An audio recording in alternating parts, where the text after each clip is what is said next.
Okay, friends. Now we will start with conservation of momentum. ठीक है. One of the most interesting and important topics of this chapter. ठीक है.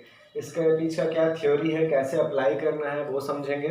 And then we will also study the derivation कि ये कैसे derive होता है. ठीक है. धीरे धीरे सारी बातें समझेंगे हम लोग.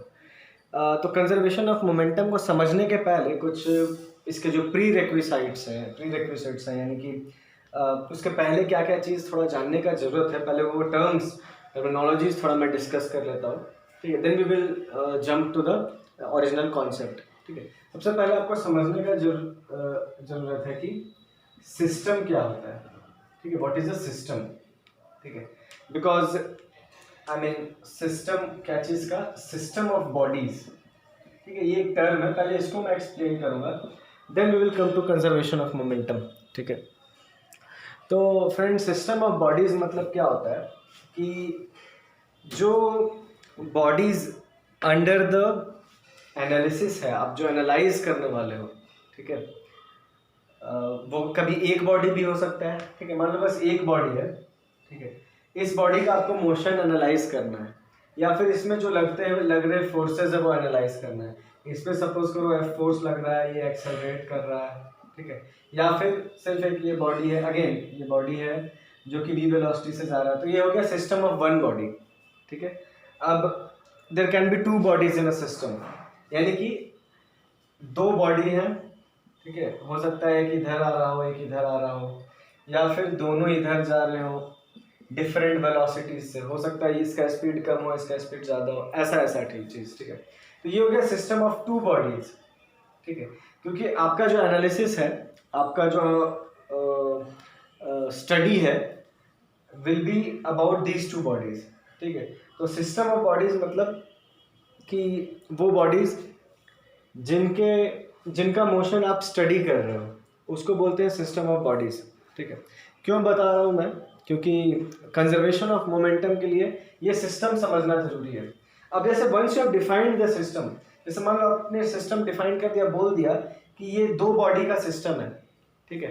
तो सिर्फ ये दो बॉडी और इन दोनों में लगता हुआ फोर्सेस जो एक दूसरे के वजह से हो, अगर है, सपोज करो अभी ये दोनों ऐसे आ रहे हैं, कुछ देर बाद टकरा जाएंगे.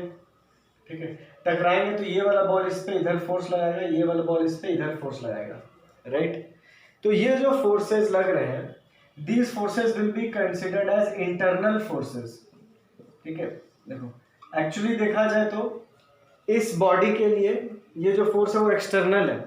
ठीक है. क्योंकि ये बॉडी को तो ये वाला बॉडी फोर्स लगा रहा है और ये वाला बॉडी को ये वाला बॉडी फोर्स लगा रहा है. तो देखा जाए इस बॉडी के लिए भी वो फोर्स एक्सटर्नल है, इस बॉडी के लिए भी वो फोर्स एक्सटर्नल है. लेकिन जब सिस्टम का बात किया जाए, सिस्टम ऑफ बॉडीज, तो मैंने पहले ही डिफाइन कर दिया कि ये मेरा सिस्टम है. तो इन दोनों के बीच में फोर्स लग रहा है ना, बाहर से तो कोई फोर्स नहीं लग रहा है.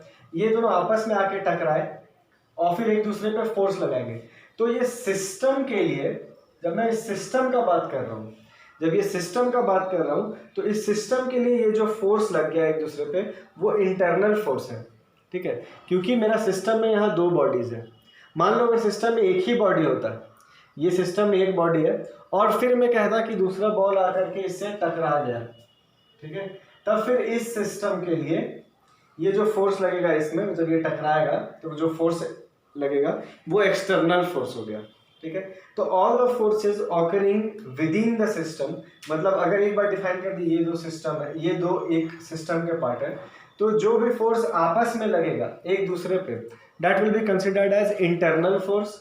और जो भी फोर्स बाहर से लग रहा है, यानी कि अब ये दो फोर्स, ये दो मेरे सिस्टम में, लेकिन बाहर से कोई आके इसको बैट मार दिया या इसको लात मार दिया, इसको लात मार दिया, then that will be considered as external force. ठीक है. तो एक सिस्टम में लगता हुआ एक दूसरे पे जो फोर्स लगता है, सिस्टम के अंदर के जो ऑब्जेक्ट्स हैं, बॉडीज हैं, उनमें जो एक दूसरे पे जो फोर्स लग रहा है उनको हम लोग इंटरनल फोर्स बोलते हैं और बाहरी फोर्स को बोलते हैं एक्सटर्नल फोर्स. ठीक है. अगर पहले ये पॉइंट क्लियर है, इसको सब कोई शॉर्ट में, एक रफ में कहीं पर आप बना लो, सिस्टम ऑफ बॉडीज का मतलब क्या है. ठीक है, इसका डेफिनेशन पढ़ना कोई बहुत ज़्यादा ज़रूरी नहीं है, लेकिन इसका मतलब जानना जरूरी था, पहले मैं वो डिस्कस कर दिया। ओके, नेक्स्ट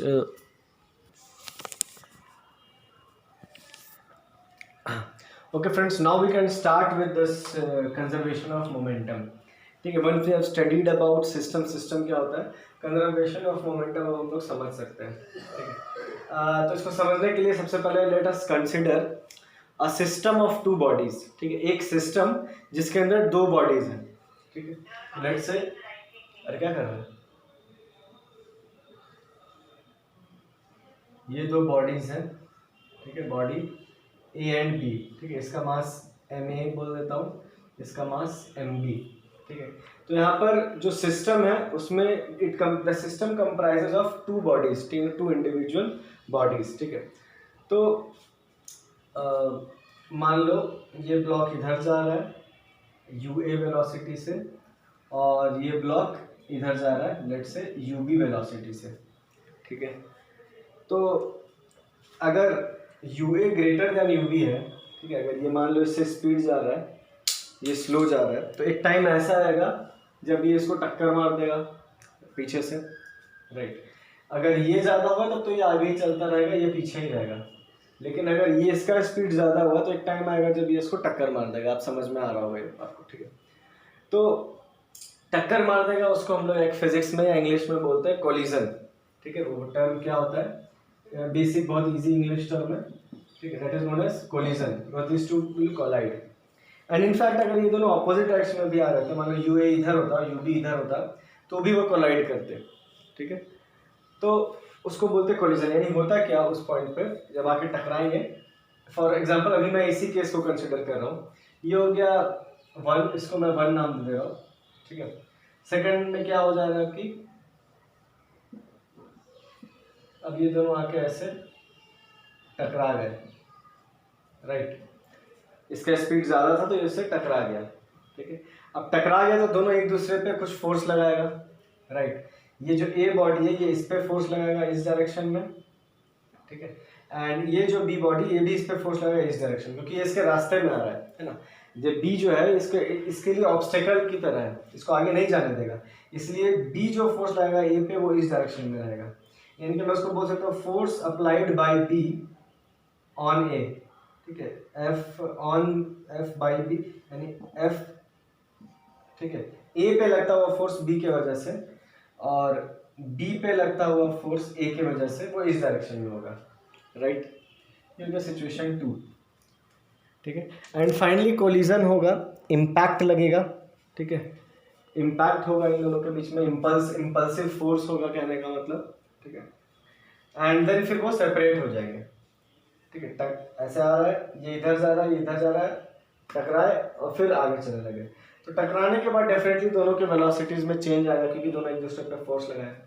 अब again I am telling you, ये जो फोर्स लग रहे हैं दीज आर इंटरनल फोर्सेस। क्यों? क्योंकि सिस्टम के अंदर का ही फोर्स है, मैंने आपको बता दिया। अब डिफाइंड की जो सिस्टम है वो comprise of only 2 bodies A and B. तो जो भी फोर्स ए और बी एक दूसरे पे लगाएगा it will be considered as internal force and not external force. ठीक है, अब कोलिजन के बाद का सीन क्या हो जाएगा, लेट्स से ये एम ए है, ये फाइनली वी ए वेलोसिटी से इधर जाने लग जाएगा, और ये जो एम बी है वो वी बी वेलोसिटी से इधर जाने लग जाएगा, राइट। ठीक है, हो सकता है उल्टा भी हो, मतलब कि हो सकता है कि ये जो ए है इधर जाने लग जाए टकराने के बाद, इट इज़ पॉसिबल। लेकिन लेट्स से मैं अभी इसको इसी तरफ एज्यूम करके चल रहा हूँ। अगर मान लो उल्टा आना हुआ तो ये माइनस हो जाएगा, ठीक है, क्योंकि इस तरफ को अगर पॉजिटिव मान लिए, अगर वी ए का वैल्यू नेगेटिव आ गया तो हम लोग खुद ब खुद समझ जाएंगे कि ये लेफ्टवर्ड्स उल्टा हो रहा है। ठीक है, दिख रहा है, ठीक है। तो यहाँ क्या हो रहा है, मैं रिपीट करता हूँ सीन में। ठीक है, जो इनिशियली इन लोग दोनों का वेलोसिटी इस डायरेक्शन में ऐसा था, दोनों टकराए और टकराने के बाद का वेलोसिटी ऐसा ऐसा हो गया, राइट। तो ये हुआ है। अब हम लोग को एनालाइज करना है इस चीज़ को और समझना है इसमें क्या है, कंजर्वेशन ऑफ मोमेंटम एक्चुअली है क्या। ठीक है, तो चलो पहले वो हम लोग एनालाइज करते हैं।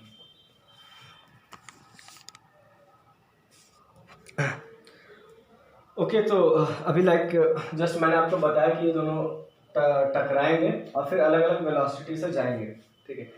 तो मैं क्या करता हूँ, पहले आपको मैं कंजर्वेशन ऑफ मोमेंटम का जो कॉन्सेप्ट है वो एक्सप्लेन कर दे रहा हूँ, ठीक है, एंड उसको अप्लाई कैसे करते हैं, क्या फार्मूला है, उसके बाद फिर हम लोग उसका डेरिवेशन पढ़ेंगे, ठीक है। तो उससे ज़्यादा बेटर समझ में आएगा, ठीक है। पहले डेरिवेशन पढ़ लेंगे तो उससे उतना मज़ा नहीं आएगा, पहले हम लोग देख लेते हैं कि है क्या actually, then we will come back to the derivation part, ठीक है। तो देखो होता क्या है, देखो ये इनिशियल हो गया, initial situation, and final situation क्या था, मैं वो भी ड्रॉ कर देता हूँ, ठीक है। Again this is the initial situation and then this becomes the final situation, कि ये वी ए से जाने लग गया और जो बी था वो वी बी से जाने लग गया। तो ये हो गया initial situation before collision, and ये हो गया final situation that is after the collision, ठीक है। तो देखो कंजर्वेशन ऑफ मोमेंटम क्या बोलता है, conservation of momentum states that कि the total momentum of the system remains conserved. I repeat, total momentum of the system remains conserved. That means total momentum of the system does not change. However, the momentum of individual particles or individual objects may or may not change. मैं इसको explain करता हूँ फिर से, ठीक है। Total momentum of the system, ये मेरा सिस्टम है ए और बी का, ठीक है, ये चेंज नहीं होगा, यानी जितना कोलिजन के पहले होगा उतना ही कोलिजन के बाद भी होगा। तो चलो पहले total momentum of the system before collision लिख लेते हैं, ठीक है। बिफोर कोलिजन टोटल मोमेंटम लिखेंगे तो क्या आएगा, मोमेंटम का फॉर्मूला होता है मास इनटू वेलोसिटी। तो देखो m a u a velocity से जा रहा है तो मोमेंटम ऑफ ए एक तरह से हो गया M A into U A, ठीक है, और एम बी यू बी से जा रहा है तो हो गया एम बी यू बी, इन दोनों के बीच में प्लस आएगा वाई प्लस, क्योंकि मैंने बोला total momentum of the system, right. इसका मोमेंटम प्लस इसका मोमेंटम, ये प्लस ये, ठीक है। अब मान लो अब फिर देखते हैं, शुड वो चेंज नहीं होगा, यानी total momentum before collision will always be equal to total momentum after the collision, ठीक है। तो ये इक्वल हो जाएगा m a v a plus m b v b, because total momentum after the collision ये हो गया, बिफोर द कोलिजन ये था, आफ्टर द कोलिजन ये हो गया, this becomes total momentum after the collision, ठीक है। तो यही है कंजर्वेशन ऑफ मोमेंटम, ठीक है। This is known as the law of conservation of momentum. लेकिन इसके पीछे कंडीशन है, ये कब अप्लाई करना है, अप्लाई तब करना है when F external should be zero, यानी external force on the system should be zero. अगर एक्सटर्नल फोर्स अप्लाई हुआ है, एक्सटर्नल अनबैलेंस्ड फोर्स, तब फिर ये momentum of conservation does not hold true. कहने का मतलब क्या हुआ, देखो इस केस में जो आ रहा है, ए और बी एक दूसरे को टक्कर मारेंगे तो ये एक दूसरे के लिए इंटरनल फोर्स हो गया, आई मीन इस सिस्टम के लिए इंटरनल फोर्स हो गया, क्योंकि सिस्टम मैंने क्या बोला था, ए और b comprises of one system, ये एक सिस्टम है, ठीक है। इस सिस्टम में क्या आप कोई भी एक्सटर्नल फोर्स लग रहा है क्या, नहीं लग रहा है। जब इनफैक्ट जब वो टकराएंगे भी तो एक दूसरे पे फोर्स लगाएंगे, एक दूसरे पे फोर्स लगाएंगे, मतलब वो इंटरनल फोर्सेस हो गए, क्योंकि वो सिस्टम का पार्ट हो गया, एक्सटर्नल फोर्स जीरो हो रहा है। Then and then only you will apply this law. अगर मान लो एक्सटर्नल फोर्स लग रहा होता है, यानी पूरे के पूरे सिस्टम पर कोई और भी फोर्स लग रहा होता जो बाहरी होता, तब फिर कंजर्वेशन ऑफ मोमेंटम हम लोग नहीं अप्लाई कर पाते, ठीक है। तो ये हो गया law of conservation of momentum. अब इसमें साइन कन्वेंशन का बहुत ज़्यादा इंपॉर्टेंस है, ठीक है। अब देखो जैसे यहाँ पर ये जो प्लस, मैं हर जगह प्लस प्लस साइन लिखता गया, ठीक है, मतलब कि ये इधर जा रहा था, ये इधर जा रहा था, सब कुछ because it is everything in positive direction, ठीक है। अब मैं एक बार क्या करता हूँ, इन चीज़ों, इन वेलोसिटी से कुछ वैल्यू सब्स्टिट्यूट करके दिखाता हूँ, तब मैं बताता हूँ कैसे इसको पुट किया जाता है, ठीक है। दो केस लेंगे, ठीक है, लेट्स से दो केस लेते हैं, ओके। पहला सिचुएशन मैं ये ले रहा हूँ कि let's say mass of one body m a, let's say ये दे दिया है तुम लोग को 2 kgs, ये दे दिया है एम बी दे दिया है 3 kgs, ठीक है।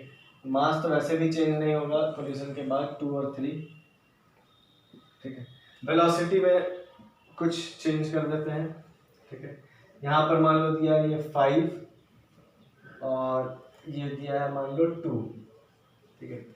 तो आफ्टर कोलिजन के लिए हम लोग को डेटा बताना है, ठीक है। मान लो दे दिया आफ्टर कोलिजन यहाँ पर ये 5, ठीक है। तो अब इसका वेलोसिटी कितना होगा आफ्टर कोलिजन, ऐसा पूछ रहा है, ठीक है। मान लो one of the question is, ठीक है। तो मैं क्या करूँगा, कंजर्वेशन ऑफ मोमेंटम अप्लाई करूँगा, ठीक है। बिफोर कोलिजन का ये सिचुएशन हो गया, आफ्टर कोलिजन का ये सिचुएशन हो गया, ठीक है। बिफोर कोलिजन कितना हो जाएगा, 5 × 2 + 2 × 3, right, should be equal to, इसका नहीं पता तो उसको x मान सकते हैं या फिर va मान सकते हैं, ठीक है। इसका वेलोसिटी v फाइनल, और ये हो गया 3 × 5, ठीक है। तो इसको अगर कैलकुलेट करोगे तो ये हो जाएगा 10 + 6 16 = 2v + 15, यहाँ से 15 हो जाएगा 1 = 2v, यानी v यहाँ से कितना गया, हाफ, यानी 0.5 मीटर/सेकंड। यानी कह सकते हैं जो 2 kg वाला मास है ये आफ्टर कोलिजन कितना से जाएगा, 0.5 मीटर/सेकंड से, ठीक है।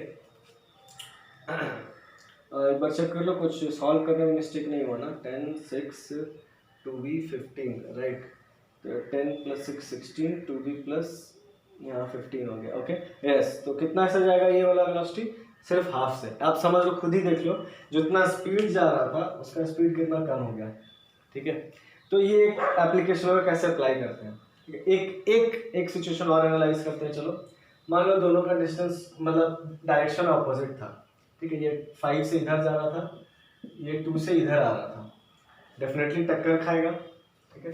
मान लो डेटा दिया तुम लोग को, हाँ राइट, यही कि ये 5 से इधर जाने लग गया, तो पूछ रहा है कि ये किधर, इसका इस 2 kg मास का क्या डायरेक्शन होगा या क्या वेलोसिटी होगा आफ्टर द कोलिजन, ठीक है। तो अभी हम लोग को पता नहीं है कि आफ्टर द कोलिजन ये टकरा के इधर ही चलता रहेगा या इधर आते रहेगा, ठीक है।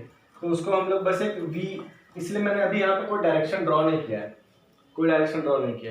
ठीक है। अब देखो अप्लाई करते हैं कंजर्वेशन ऑफ मोमेंटम। 5 × 2 10, अब यहाँ आएगा 2 × 3 6, लेकिन वो माइनस साइन क्या आएगा, साइन क्यों, क्योंकि देखो डायरेक्शन ऑपोजिट हो गया है वेलोसिटी का। मोमेंटम भी एक वेक्टर क्वांटिटी आप लोगों को पता है, राइट। ये 5 × 10 इस डायरेक्शन में था, 3 × 2 रिवर्स इस डायरेक्शन में, तो डेफिनेटली यहाँ 10 आएगा, तो यहाँ पर कितना आएगा 6, और माइनस के साथ, माइनस क्यों, क्योंकि इसका डायरेक्शन ऑपोजिट है। तो this should be equal to, इसका हम लोग को नहीं पता है, तो नहीं पता है तो उसको सिर्फ v साइन देंगे। अभी पता नहीं कि पॉजिटिव है या नेगेटिव, तो अभी हम लोग पॉजिटिव कंसिडर करके चलेंगे। अगर आंसर प्लस में आया तो मतलब समझ जाएंगे इधर ही जा रहा था, और आंसर माइनस में आया तो समझ जाएंगे लेफ्टवर्ड्स। प्लस लिखेंगे 5 × 3 यानी कि 15, राइट।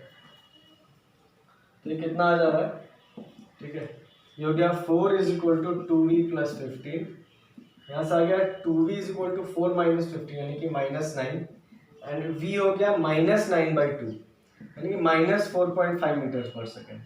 तो माइनस क्या रिप्रेजेंट करता है, माइनस यहाँ पर रिप्रेजेंट करता है कि उसका डायरेक्शन, राइट, उसका डायरेक्शन उल्टा हो गया है, ठीक है। आई रिपीट, प्लस का डायरेक्शन मैं इस तरफ मान रहा था, तो डेफिनेटली माइनस इस तरफ आएगा, तो -4 मीटर/सेकंड यानी कि आफ्टर कोलिजन ये लेफ्टवर्ड्स मूव करने लग जाएगा विद 4.5 मीटर/सेकंड। अब यहाँ जब डायरेक्शन उल्टा दिखाई दी तो फिर से माइनस लिखने की जरूरत नहीं है, यहाँ पर माइनस है वो वही रिप्रेजेंट कर रहा है कि डायरेक्शन उल्टा है और मैग्नीट्यूड ये है। तो इस तरह से conservation of momentum, law of conservation of momentum लोग अप्लाई करते हैं, ठीक है। ये स्टेट करता है कि momentum of a system does not change until and unless external force is applied to it. तो इस सिचुएशन में कहीं भी इंटरनल फोर्स ही लग रहा है, एक्सटर्नल नहीं लग रहा है, ठीक है। तो ये हो गया अबाउट कंजर्वेशन ऑफ मोमेंटम। अब इसका हम लोग डेरिवेशन भी पढ़ लेते हैं कि डिराइव हुआ कैसे पता चला कि मोमेंटम चेंज नहीं होगा, वो हम लोग इस नेक्स्ट वीडियो में देखेंगे।